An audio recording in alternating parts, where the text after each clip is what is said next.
Okay, so let's show you how to design a hair system and how to put it on and show you what a real great hair system should look like. Let's kind of preview something at first. Unlike most hair pieces, hair systems, wigs, whatever you want to say, we'll show you how to make something that when the hair separates, you see scalp, and you can show the whole front of the hairline. Okay, so this is actual, it's a wig, yes, but it's really hair replacement. The person lives in it, or it's just for a film project, whatever you want to do. But how do you get to this point? Seems like it's really complicated, it's really not. So the first thing we do is we take a template. We certainly don't want to make it just look like a football, because if you look how most hairlines are, and mine's not a hairpiece, but still, they're uneven. So I'm going to ask Tommy to take his eyebrows and move them all the way up to the ceiling. Okay, now I get an idea of his frontal bone and where he used to have hair follicles. So hold your hands just right in front of the ears, twist, have the client hold it. Okay, actually just hold this, Tommy, pull down on those. Good. Now we're going to make some markings, and from this we're going to get a resulting template.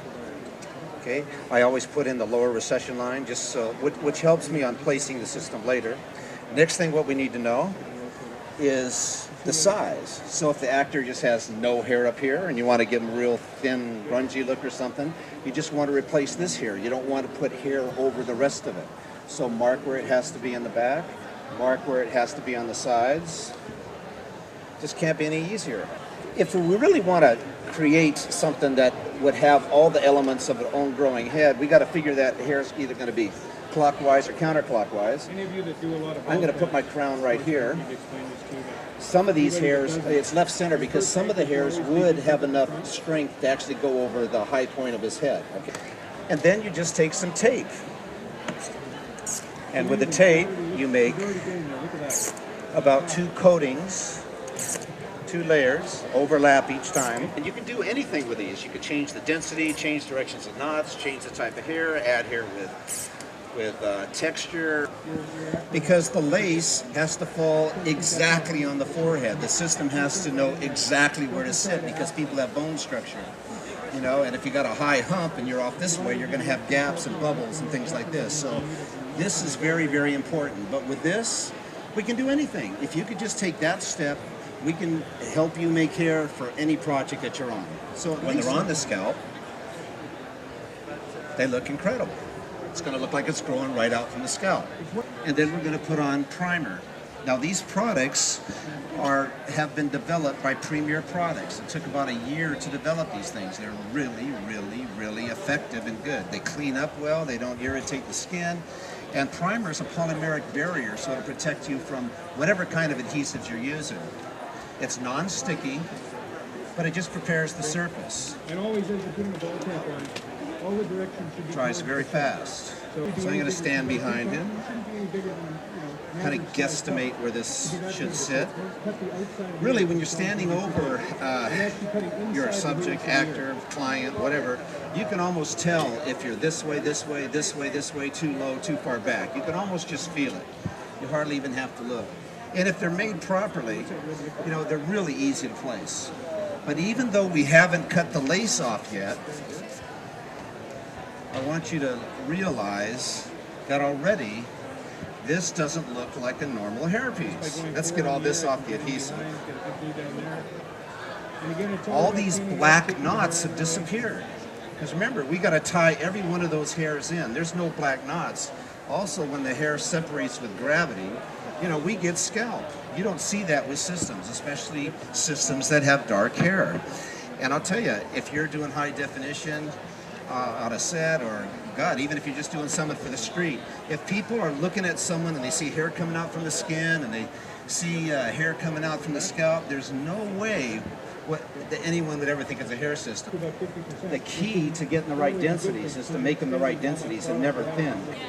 Let's just do something like that he can slick back or wear back like whatever, just some very workable hairstyle. So let's just over direct this up so we won't have heavy lines. Okay. One safe way to cut a hair system is to only use thinning shears, because you get a system that's just The whole outside design line has multi-links. All these little pieces of hair, they have to be going back. So you don't want anything going forward, or if you cut it, you're going to have a stub. So get all the hair from the superfluous lace going back. Hold your hands right, hold your shears right on the scalp so they're nice and steady. And there's a void in that tree somewhere. And just cut that lace off. It's not like the Saturday Night Live wigs where they leave all that stuff on the forehead, you know, and then cover it up with pancake. Get all the naked lace that have no hair on it, just get it off the skin. At least that's the way I would do it. Tommy's very, very light rose, okay, so the lace materials have to match the skin tone, and it's a subtle color that takes Tommy Lee through being darker or lighter. This is why I always do my attaching of the lace, or actually putting the adhesive on last, because see all these little hairs? If we had adhesive there, it'd be stuck. It's a nightmare, right? So put that there, and now to attach your lace, you just put that back and put on the adhesive. Okay, because it kind of holds it in place. Okay, so I like to get the front on first before you permanently attach the back. Give it a little time to dry. It's good enough for now. Now, let's attach the back in a better way. Okay, this is just on temporary, and I've got these backings that I can tape off. You know what I'm going to do? There's actually a different adhesive that, since I got the front on, I can do just about anything I want here. But I think I'm jumping too many sentences at once. I'm going to pull this off. Okay.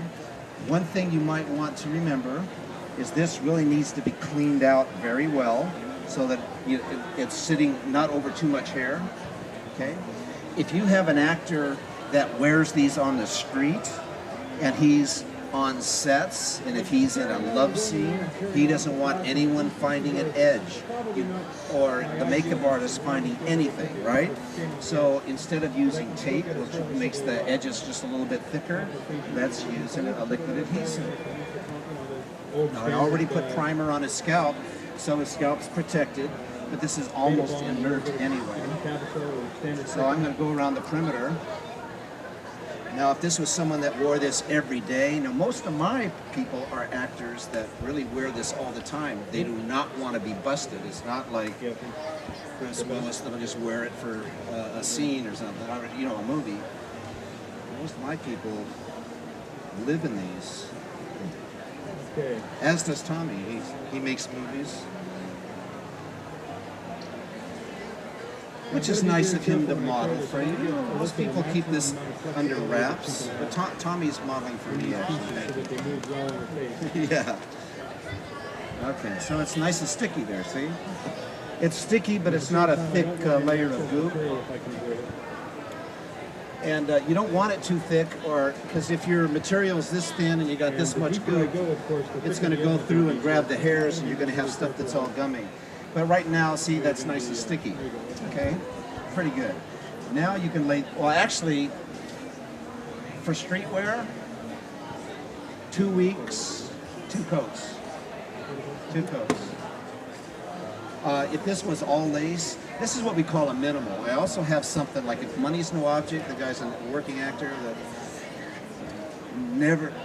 he can never be busted, then we have something called an ultra minimal. They're so thin you cannot. They're virtually undetectable. But this is a minimal. This will last a client or an actor 3 to 5 years, seriously, with this number 2 base in the back. So we're going to go 2 layers, and of course it does have to set. But even this base, and now it's not. You want to feel there? You can hardly feel that. It's a little warm. I mean, you really have to know what to search for. But we'll let that dry, and you can all feel, Tommy.